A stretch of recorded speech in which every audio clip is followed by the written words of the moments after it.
invitation that the youth have given. And here I am standing in front of all of you.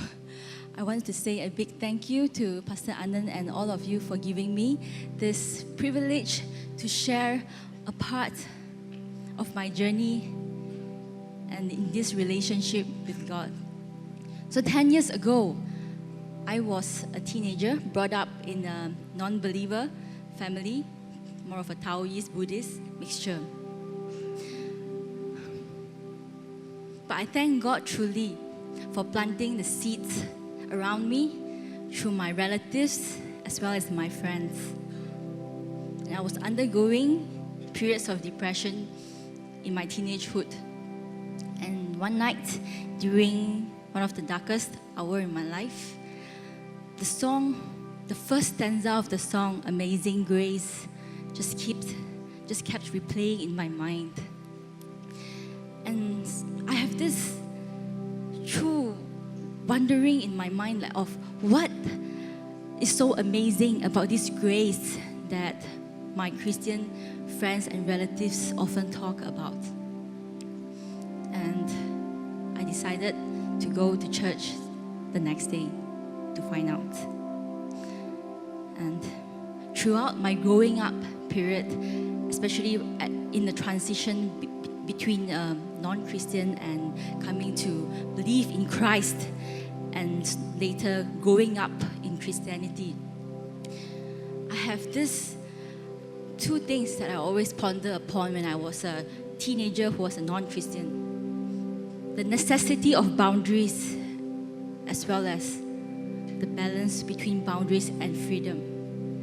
And as I grew up as a Christian teenager, I learned that there is a price to freedom of the world, but there's only one true freedom, and that is salvation, because it has been paid by the blood of Christ, for the wages of sin is death. And I often ponder upon when I was a non-Christian, what's the necessity of these boundaries? And can't we just be good people as long as we don't hurt anybody, it will be fine.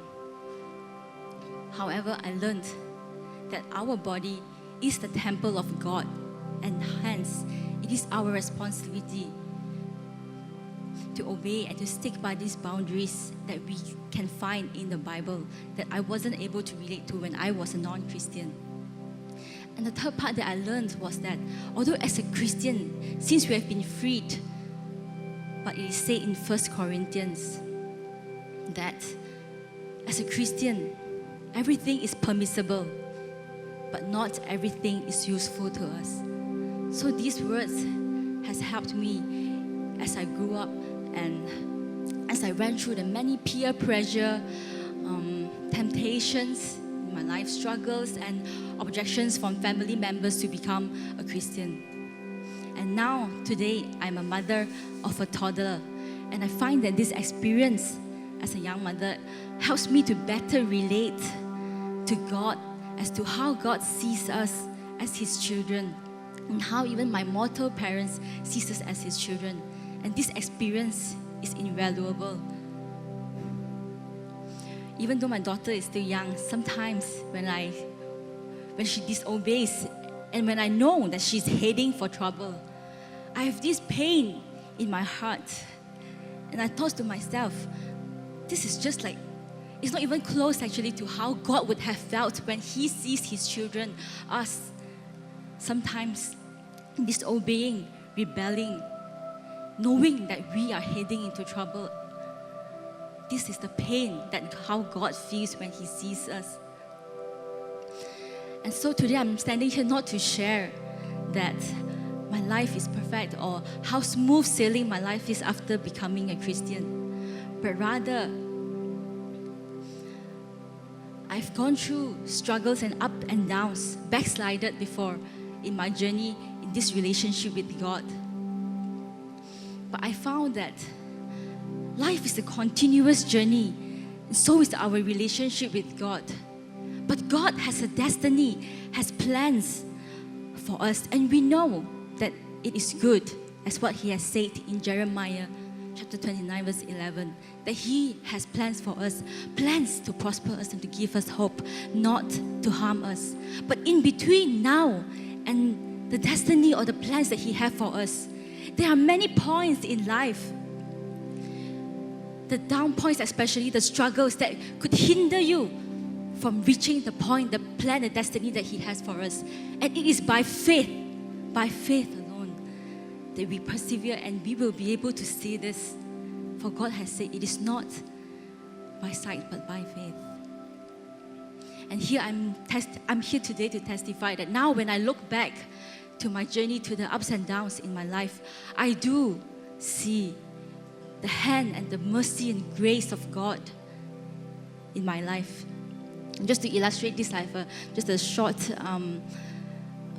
testimony that I would like to share, which is when I was a pre-believer, very young believer back then, there was somebody who asked me, if Christ was king, why can't He even save Himself? So as a young believer back then, I couldn't answer, and I prayed very hard for the answer. And that night I had a vision, a dream actually, where there was an earthquake that happened, and here I was talking to somebody, listening to someone whom I strongly believe was Christ, a tutor. And when the earthquake happened, everyone was running for their lives, and He just told me to run. And I asked, how about you? I am here to stay and to die for you. And then I ran to what looked like green pastures, and I found the answer there. It is because He is King that only He is worthy to die for us.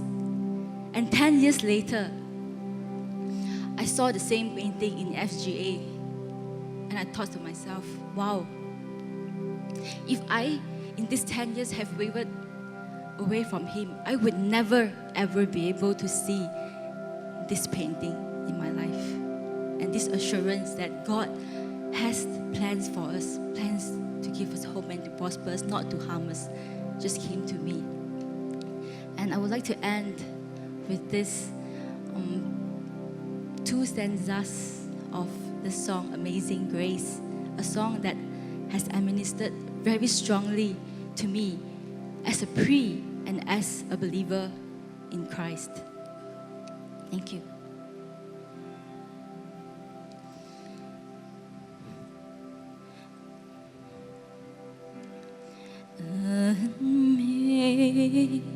Amazing grace, how sweet the sound that saved a wretch like me.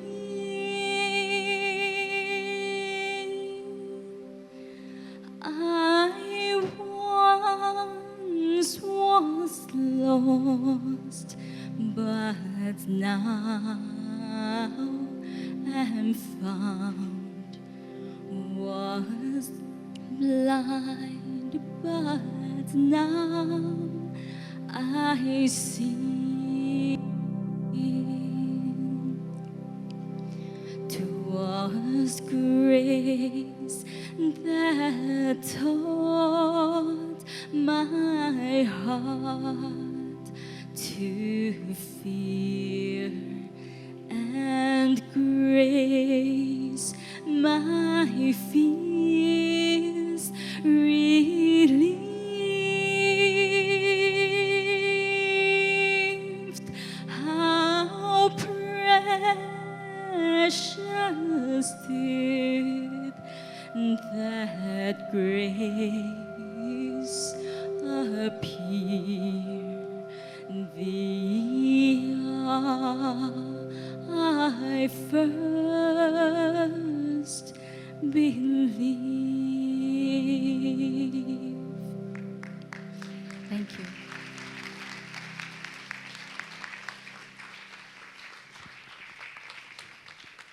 Thank you very much, Su Fong. Come on, let's give her another clap and let's give God some glory. What an awesome testimony.